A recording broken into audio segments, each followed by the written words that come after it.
Hi అందరికీ నమస్తే. ఈరోజు వ్లాగ్‌లో వరలక్ష్మి వ్రతానికి 2 రోజుల ముందు అన్ని సామాన్లు సర్దుకుంటే, ఆ రోజు హడావిడి లేకుండా పూజ చాలా ప్రశాంతంగా చేసుకోవచ్చు. వరలక్ష్మి వ్రతానికి ఎటువంటి కంగారు లేకుండా పూజ సామాగ్రి ఇలా సర్దుకోవాలి. ఏమేం సర్దుకోవాలి అనేది ఈరోజు ఈ వీడియోలో మీతో షేర్ చేస్తాను. ఇప్పుడు నేను చూపిచ్చే అన్ని సామాన్లు 2 రోజుల ముందే తెప్పించుకొని, అన్నీ ఒకసారి చెక్ చేసుకొని పక్కన పెట్టుకుంటున్నానండి. కొన్నిసార్లు కొన్ని సామాన్లు మర్చిపోతూ ఉంటాం. లేకపోతే కొన్ని దొరకవు.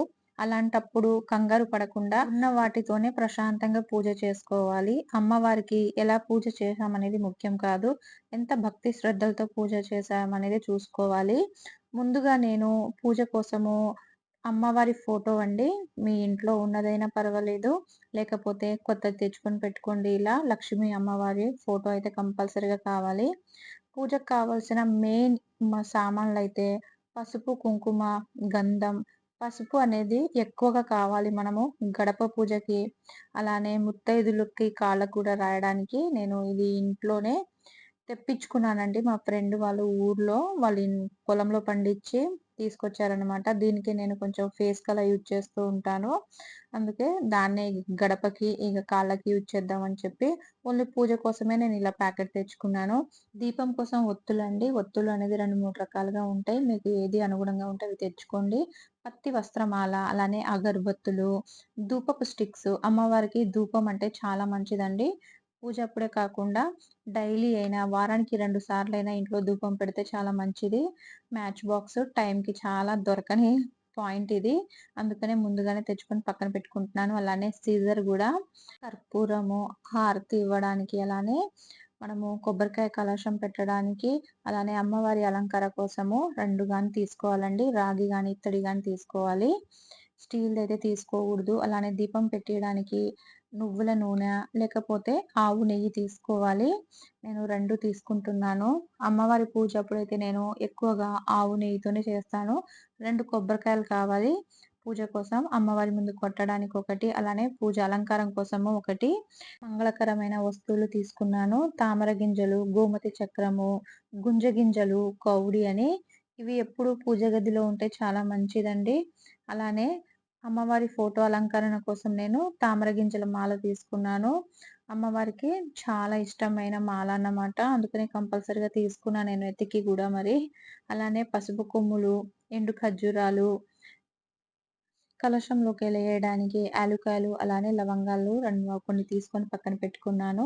ఆ రోజే హడావుడి ఉంటుంది కదా అని చెప్పి ముందే ఇలా సర్దుకుంటే పూజ అనేది చాలా ప్రశాంతంగా జరిగిపోతుందండి.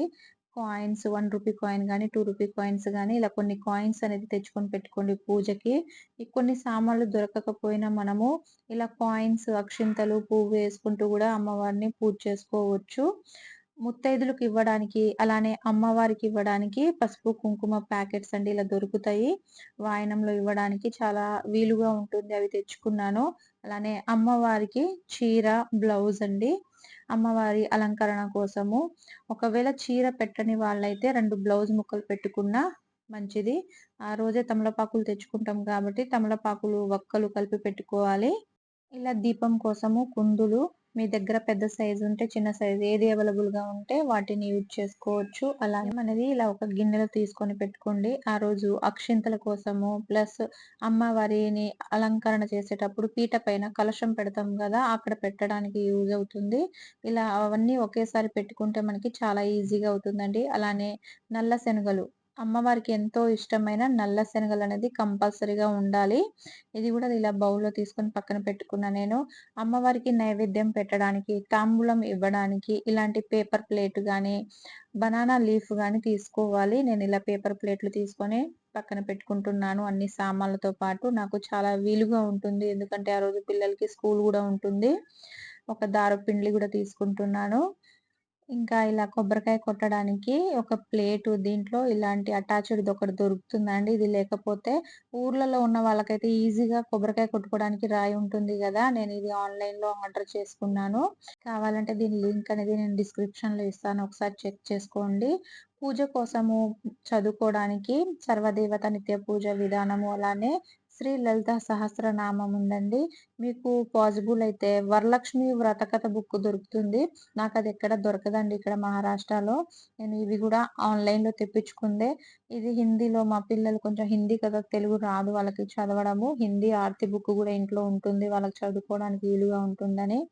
అలానే బియ్యపిండి మనము ముగ్గేయడానికి గడప పైన నార్మల్ ముగ్గు కాకుండా ఇలా బియ్యపిండితోనే ముగ్గేయాలి. చాలా మంచిది. అలానే పీట పైన గూడా మనము బియ్యపిండితో ముగ్గేసి కలశ అలంకరణ చేసుకోవాలి. అలానే 2 పీటలనేది కంపల్సరీగా ఉండాలండి. ఒక పీట ఏమో అమ్మవారి కలశం అలంకరణ కోసము, రెండవది మనం కింద కూర్చొని పూజ అనేది ఎప్పుడు చేయగూడదు. ఇలా పీట గాని, కింద మ్యాట్ గాని, చాప గాని ఏదైనా క్లాత్ పెట్టుకొని అలా పూజ చేయాలి. అంటే మనం డైరెక్ట్‌గా ఇలా కింద ఫ్లోర్ మీద కూర్చొని ఎప్పుడు పూజ చేయగూడదు. లేకపోతే ఇలా మ్యాట్ అయినా పెట్టుకోవచ్చు.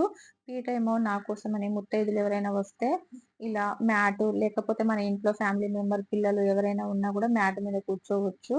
ఫైనల్‌గా అయితే ఇలా ఒక హ్యాండ్ టవల్ అయితే పక్కన పెట్టుకోండి. పూజలో కూర్చున్నప్పటి నుంచి పూజ అయిపోయేదాకా లెగగూడదు. అందుకని ఒక 2 టవల్స్ ఇలా పక్కన పెట్టుకుంటే చెయ్యి తుడుచుకోవడానికి మనకి ఈజీగా ఉంటుంది. అలానే పూజలో ఏ డిస్టర్బెన్స్ లేకుండా చాలా ప్రశాంతంగా చేసుకోవచ్చు మనము. మనకు సౌభాగ్య వస్తువులంటే పసుపు, కుంకుమ, పూలు, గాజులు, చీర, బ్లౌజ్ పీసు ఇవన్నీ కంపల్సరీగా ఉండాలండి. మనం ఏదైనా మర్చిపోయినా పర్వాలేదు. భక్తి శ్రద్ధలతో పూజ చేసుకుంటే చాలు. పూజ రోజు కావాల్సినయి కొన్ని ఉంటాయి కదా! అవన్నీ నెక్స్ట్ చూపిస్తాను. తమలపాకులు, పూలు, పండ్లు అనేది ఆ రోజే మనము తెచ్చుకోవాలి కదా! అందుకనే ఈ వీడియోలో నేను చూపిచ్చలేదు. ఈ వీడియో మీకేదైనా యూజ్‌ఫుల్ అవుతుందనుకోని మీతో షేర్ చేశాను. Thank you for watching. ఈ వీడియో మీకెలా అనిపిచ్చిందో కూడా నాకు కామెంట్ చేయండి.